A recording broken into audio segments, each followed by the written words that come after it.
Donald Trump ने अपने social media platform पर लिखा, भारत पर 50% टैरिफ लगा दिया गया है। लेकिन आश्चर्य कि भारत घबराया नहीं। जब यूरोपियन यूनियन के साथ ऐसा ही हुआ था तो उसने विरोध किया था। जापान ने तत्काल बातचीत शुरू कर दी थी।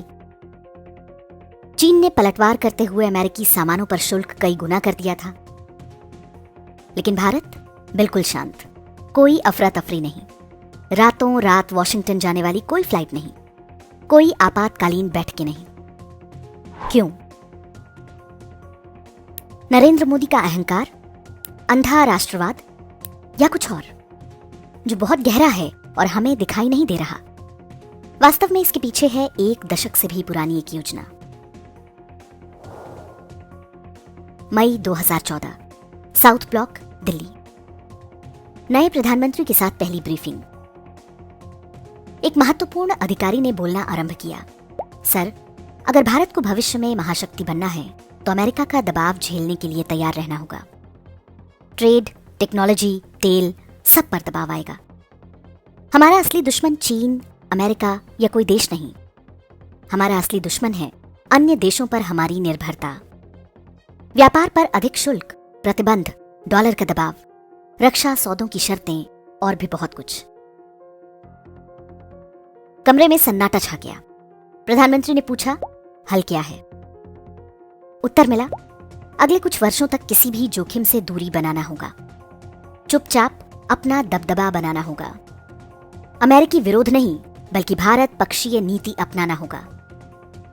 खाड़ी देशों और अफ्रीका से रिश्ता मजबूत करना होगा।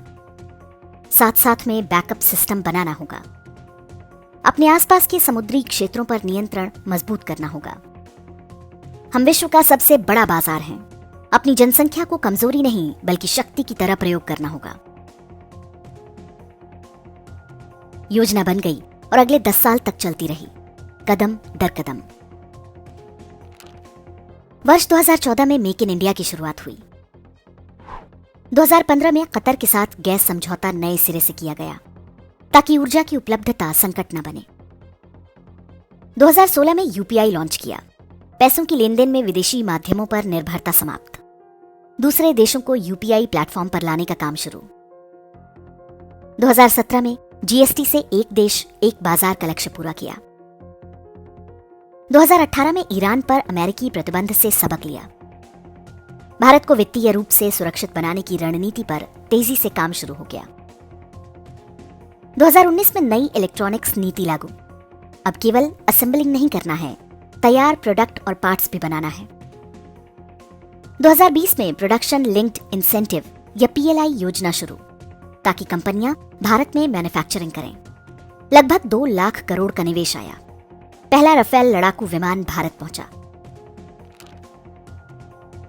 2021 में स्ट्रेटेजिक पेट्रोलियम रिजर्व्स का विस्तार शुरू हुआ।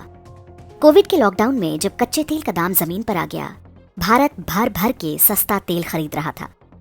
उसे देश भर में धरती के नीचे बने गुप्त भंडारों में जमा कर रहा था ताकि किसी संकट काल में कोई तेल बंद करने की धमकी न दे पाए। 2022 में भारत का पहला विमान वाहक पोत आईएनएस विक्रांत समुद्र में उतरा। यूएई और ऑस्ट्रेलिया के साथ रणनीतिक क्षेत्रों में व्यापार समझौते हुए। 2023 में यूपीआई और पे नाउ लिंक हुआ। रुपए में अंतरराष्ट्रीय व्यापार को बढ़ावा मिलने लगा। 2024 में अग्नि 5 मिसाइल का सफल परीक्षण।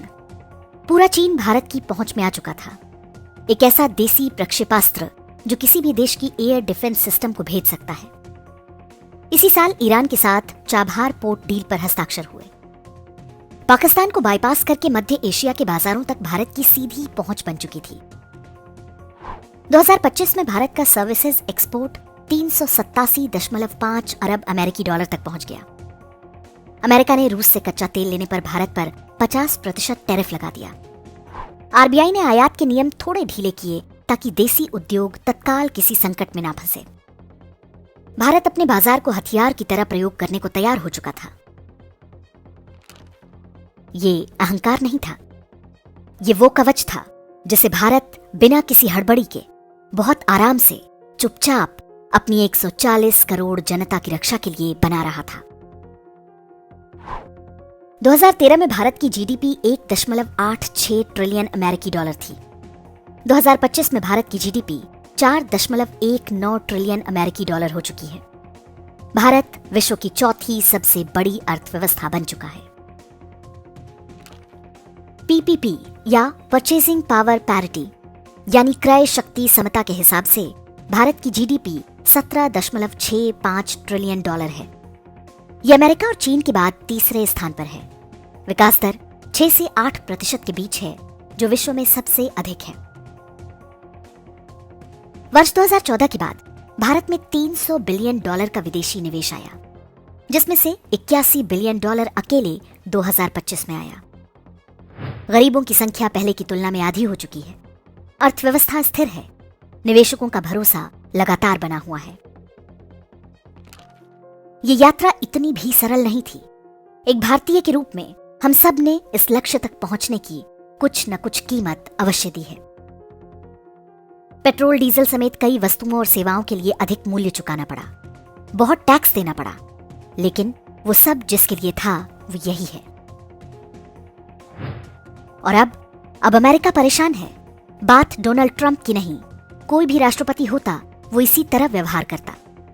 अमेरिका और पश्चिमी ईसाई शक्तियां बेचैन हैं कि अब भारत में उनका कोई गुलाम गवर्नर नहीं बैठा है। अब यहां उनकी डोरियों से बंधी कठपुतलियां नहीं हैं।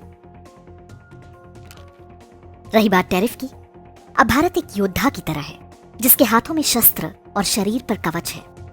अब ये कोई गुलाम नहीं जो अपनी बेड़ियों के अंदर छटपटाता हो, जिसे स्वतंत्र होते ही नेहरूवादी समाजवाद में बांध दिया गया हो। अब हम सहज दिखते हैं।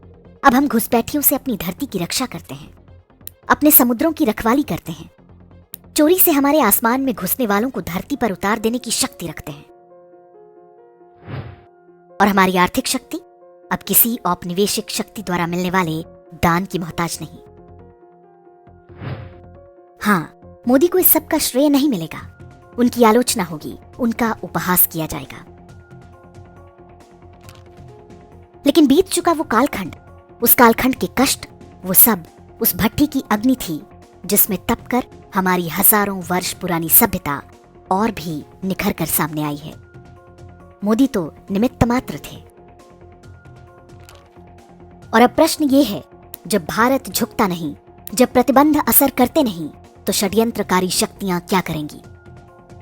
क्या वे चुपचाप तमाशा देखेंगी? क्या वे प्रतिघात नहीं करेंगी?